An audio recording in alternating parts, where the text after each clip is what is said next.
तो नमस्कार, मैं सौरभ सप्ताह आप सभी का अपने YouTube चैनल पर हार्दिक स्वागत करता हूं। जैसा कि आपने पहले वीडियो में प्यार और समर्थन दिया, उसके लिए तहे दिल से धन्यवाद और उम्मीद करता हूं आप आगे भी ऐसे प्यार और समर्थन देते रहेंगे। इसी क्रम में आज हम बात करेंगे मज़दूरों की।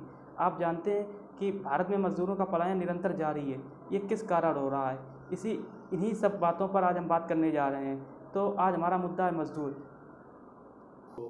आप जैसा कि जानते हैं, हमारे देश में 2 बार पलायन हुआ है। एक 1947 में जब हमारे देश को आज़ादी मिली थी, तब हमारे देश में 2 विभाजन की रेखा खींच दी गई थी, भारत और पाकिस्तान। तो वो बंटवारे के कारण हमारे यहाँ पलायन हुआ था। जो पाकिस्तान जाना चाहते थे वो पाकिस्तान चले गए, जो भारत में रहना चाहते थे वो भारत में रह गए। लेकिन आज हमारा देश आंतरिक पलायन की समस्या से जूझ रहा है। जो मजदूर एक राज्य से दूसरे राज्य जाने के लिए मजबूर हैं। आखिर ऐसा क्यों हुआ? क्योंकि पूरे विश्व में इस समय वैश्विक महामारी कोविड-19 चल रही है, जिस कारण भारत में लॉकडाउन चल रहा है। आप जानते हैं, भारत के बड़े बड़े शहर और महानगर इस समय कोविड-19 के बहुत बुरे चपेट में आ चुके हैं, जहाँ पे कोरोना वायरस लगातार पैर पसार रहा है। आप जानते हैं कि भारत में 1/3 जनसंख्या मजदूरों की है, जो कि इन बड़े बड़े शहरों में काम करते हैं। आप जानते हैं, जब कोरोना वायरस भारत में लगातार पैर पसार रहा है इन शहरों में, तो यहाँ के उद्योग धंधे और कारखाने बंद कर दिए गए हैं।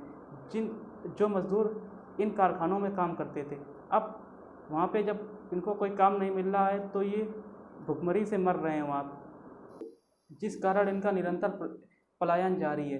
भारत सरकार तथा राज्य सरकार इनकी मदद तो कर रही है, लेकिन उस लेवल की मदद नहीं कर रही है जिससे इनकी मदद हो पाए। ये मजदूर लगातार पलायन कर रहे हैं और इस कारण इनकी लगातार दर्दनाक मौतें हो रही हैं। आप जानते हैं, महाराष्ट्र के औरंगाबाद में 16 मजदूरों की दर्दनाक मौत हो गई। और आज जब हम ये वीडियो बना रहे हैं, तो अब दुख के साथ सूचित करना पड़ रहा है आपको, आज सुबह भी 24 मजदूरों की मौत यूपी के औरैया में हो गई, क्योंकि ये मजदूर लगातार पैदल या तो डग्गा मार वाहनों, मजदूर तो गाड़ियों की पटरियों के सहारे अपने गंतव्य की ओर अग्रसर हैं।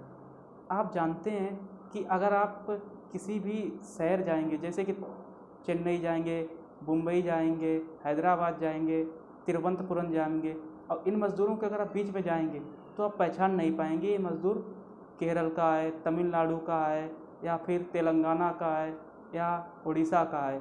लेकिन जब इन राज्यों के मुख्यमंत्रियों को हम टीवी पर देखेंगे तो हम तुरंत पहचान जाएंगे कि केरल का सर्वोसर्वा है, ये उत्तर प्रदेश का सर्वोसर्वा है, ये बिहार का सर्वोसर्वा है, ये तेलंगाना का सर्वोसर्वा है, ये कर्नाटक का सर्वोसर्वा है। लेकिन क्या आप जानते हैं, ये मुख्यमंत्री अपने राज्यों के मजदूरों की जिम्मेदारी क्यों नहीं ले रहे? क्यों ये भाग रहे हैं? क्योंकि मुख्यमंत्रियों के बीच में सामंजस्य ना होना पलायन की सबसे बड़ी वजह है। एग्जाम्पल के तौर पर हम आपको एक बात बताएं, जैसे कि उत्तर प्रदेश का कोई मजदूर केरल में काम करता है, तो केरल की सरकार की रिस्पॉन्सिबिलिटी है उसे वहाँ रोजगार दे, सुरक्षा दे, उसके खाने की व्यवस्था करे। और उसी तरीके से अगर केरल का मजदूर उत्तर प्रदेश में काम करता है, तो उत्तर प्रदेश की सरकार की रिस्पॉन्सिबिलिटी उसे खाना दे और उसके रोजगार दे और उसकी सुरक्षा की व्यवस्था करे। लेकिन ऐसा कहीं नहीं हुआ। पूरे देश की सरकारों ने ऐसा कुछ नहीं किया। किसी राज्य के मुख्यमंत्री ने भी इन मजदूरों की फिक्र नहीं की, जिस कारण ये पलायन निरंतर जारी है। किसी ने भी मजदूरों की सुरक्षा का प्रबंध नहीं किया, इसलिए मजदूर लगातार पलायन कर रहे हैं और लगातार दर्दनाक हादसों का शिकार हो रहे हैं। मैं अपने देश की सरकारों से अनुरोध करूंगा कि सभी राज्य सरकारें और केंद्र सरकार मिलकर आपस में सामंजस्य बैठा ले कि इन मजदूरों को कैसे उचित साधनों द्वारा इनके घर तक पहुंचाया जाए।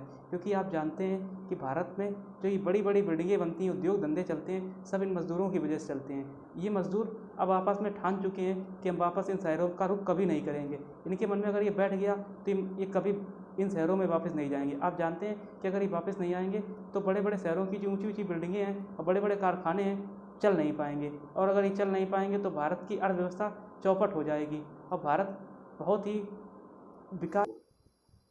विकास की डगर से उतर जाएगा। क्योंकि आप जानते हैं, भारत में पहले से इतनी बेरोजगारी है, ये मजदूर अपने घर आ गए तो भारत में और ज़्यादा बेरोजगारी फैलेगी।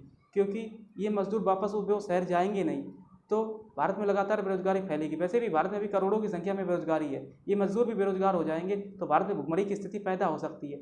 मैं सभी राज्य सरकार, केंद्र सरकार से अनुरोध करता हूँ, इसमें केंद्र सरकार भी दखल दे कि इन मजदूरों को सुरक्षित इनके गंतव्य तक पहुँचाया जाए और इन्हें उचित रोजगार दिया जाए, जिससे ये बेरोजगार ना हो।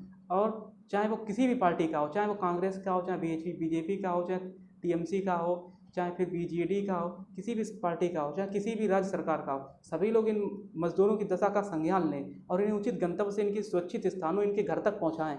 नहीं तो ये भारत के लिए बहुत भयानक स्थिति हो सकती है अगर ये मजदूर रूठ गए या ये भारत में उद्योग धंधे को बढ़ावा देने के लिए प्रयास ना करें, तो ये भारत के लिए बहुत भयानक स्थिति हो सकती है। मैं सभी पार्टियों से अनुरोध करता हूँ कि इनकी दशा का संज्ञान लें। नमस्कार दोस्तों, आगे फिर मुलाकात होगी नेक्स्ट वीडियो में।